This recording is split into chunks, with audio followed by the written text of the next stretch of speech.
Mr. Speaker, sir, thank you for the opportunity. The question of abductions is a very serious question. Kenya is a republic, a government of law, and you have got institutions that have been mandated to take care of the security of the citizen. And these institutions are basically in terms of civilian order, the police.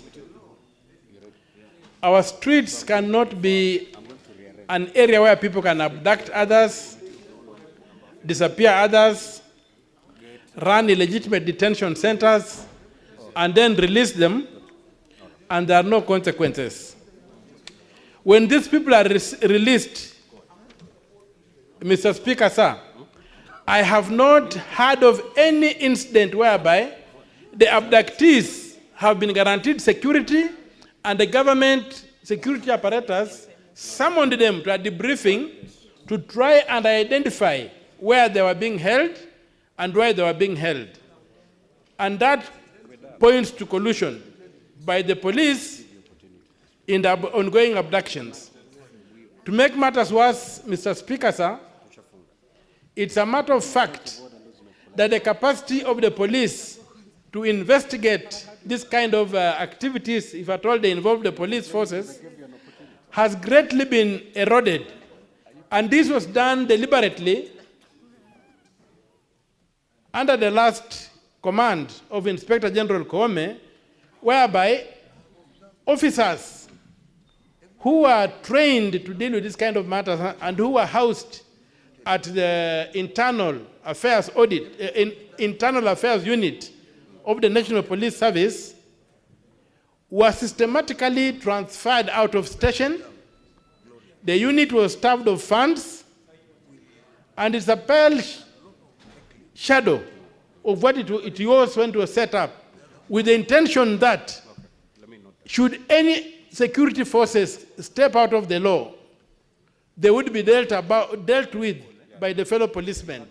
So, Mr. Speaker, sir, whereby when you don't get the government taking action to debrief those who have been abducted and released, to establish where exactly they were being held, to try and determine who are holding them, then the only conclusion you can draw is that the security forces have failed in their mandate and, for lack of a better word, are complicit in the abductions. And so, Mr. Speaker, sir, the circumstantial evidence that avails itself to an inquisitive eye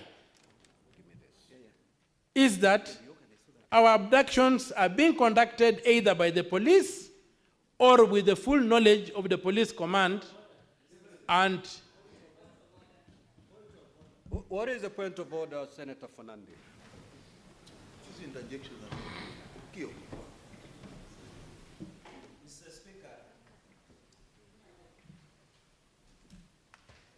Mr. Speaker, I raise understanding order 105. While I agree that the issue of abductions is a very serious issue in the country, you cannot allow Senator Okiya Omatah to get away with what he's saying by saying that the abductions that is happening within the country are either state sanction or police sanction, and talking about defunding a unit. Mr. Speaker, can the senator of Busia table evidence to show that there is complicity or the police are tolerating the abductions that is happening currently in the country, so that we can move forward? If he can table, Mr. Speaker, then we move forward, because he's a litigant. He knows in court you don't carry gossip before a court of law, Mr. Speaker. He must substantiate. This is not a market, Mr. Speaker. This is not a market. This is not a marketplace, Mr. Speaker, where you bring the gossip, Mr. Speaker. Mr. Speaker, can you protect me? Mr. Speaker, can you protect me, Mr. Speaker? No, can you protect me? Senator Fernandez. This is not heckling Senator arena. Fernandez, you've made your case. Take a seat. Now, Senator Omatah, proceed to substantiate your allegations. To who? To inform who? Who? Just let Senator Omatah proceed to substantiate.